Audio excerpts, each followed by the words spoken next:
ये आ जाएगा यहाँ से तो इसको ले सकते हैं लैम्डा इज इक्वल टू लगभग 0.6 इंटू 10⁻⁻�6 मीटर, या इसको कह सकते हैं 6 इंटू 10⁻⁻7 मीटर। तो ये यहाँ से आपका थ्रेशोल्ड वेवलेंथ आ जाएगा कि इस पार्टिकुलर जो मेटल है उसके लिए कितना वेवलेंथ इसमें होना चाहिए।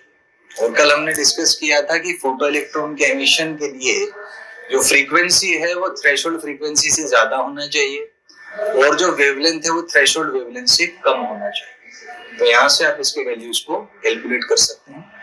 आइए थर्ड पार्ट पे बात करते हैं कि जब स्टॉपिंग पोटेंशियल आपने 0.6 वोल्ट दिया तो जो वेवलेंथ था फोटॉन्स का वो कितना होगा। तो यहाँ पे हम इस प्रोसेस को एक बार देखेंगे। जैसे थर्ड क्वेश्चन, तो मान लीजिए कि ये मेटल था, यहाँ पे कोई इलेक्ट्रॉन था, ये फोटोन इंसिडेंट हुआ। तो इस फोटोन के इंसिडेंट होने के बाद मान लीजिए इलेक्ट्रॉन निकलता है जिसका काइनेटिक एनर्जी है kmax।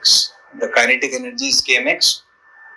तो हम देखते हैं कि इसका जो इंटरेक्शन होगा वो इस तरीके से होगा कि इसका जो टोटल एनर्जी था h into न्यू, तो वो अब ये जो इलेक्ट्रॉन है इसको मेटल की सरफेस से बाहर आने के लिए एक मिनिमम एनर्जी की जरूरत होती है जिसको हम कहते हैं वर्क फंक्शन।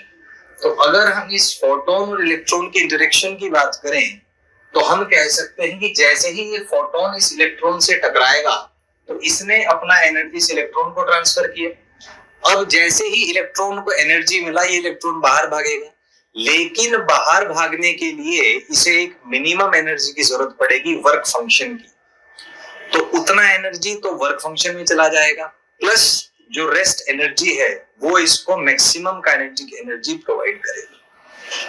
तो इसी कॉन्सेप्ट पे अगर हम बात करें, ये जो h into न्यू है ये दो कामों में यूज हुआ। एक तो इसको मैक्सिमम काइनेटिक एनर्जी दिया kmax, प्लस एक जो मिनिमम एनर्जी चाहिए बाहर निकालने के लिए वो मिनिमम एनर्जी इसने फाई नॉट इसको प्रोवाइड की।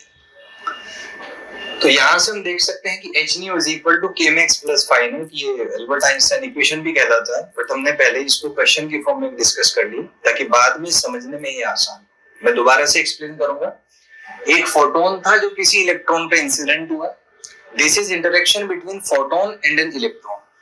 तो इस ये जो प्रोसेस है इंटरेक्शन का, तो इसमें जो फोटोन का एनर्जी है h nu वो ट्रांसफर होगा इलेक्ट्रॉन को। इलेक्ट्रॉन बाहर निकलेगा,